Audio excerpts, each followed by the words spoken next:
या ठिकाणी शिर्डी नगर परिषद निवडणूक झाली, पार पडली. त्यात मला जनतेचं खूप खूप सहकार्य भेटलं. त्यासाठी मी जनतेचे मनापासून ऋणी आहे व आभारी आहे. या ठिकाणी आपले सर्वांचे राधाकृष्ण विखे पाटील साहेब व तसेच आपले सर्वांचे लाडके दादा डॉक्टर सुजय दादा विखे पाटील साहेब व कमलाकर भाऊ कोते पाटील यांनी मला ही जनतेची सेवा करायची संधी दिली. त्याबद्दल ही त्यांचे मनापासून खूप खूप आभारी आहे. ही संधी भेटली, या संधीचं मी सोनं नक्कीच करून दाखवेन.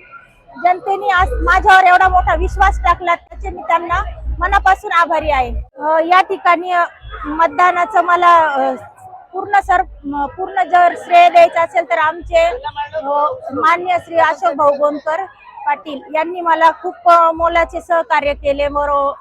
त्यांच्या साथीनेच मी या ठिकाणी हे पूर्ण पार पाडू शकले.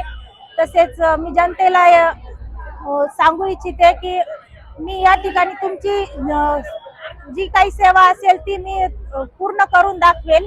सर्व मतदार बंधू भगिनींचे मी मनापासून खूप खूप आभारी आहे. त्यांनी मला ही जी संधी दिली त्यासाठी धन्यवाद. जनतेने खूप चांगला असा कौल दिलेला आहे आणि जनतेने त्या माध्यमातून आमचे जे नगरसेविका आहे त्या जनतेची सेवा 100% करतील असा मला विश्वास आहे. आणि माननीय नामदार साहेब आणि खासदार सुजय दादा यांनी जो आमच्यावर विश्वास टाकला तो 100% सार्थ करण्याचा प्रयत्न आम्ही करू.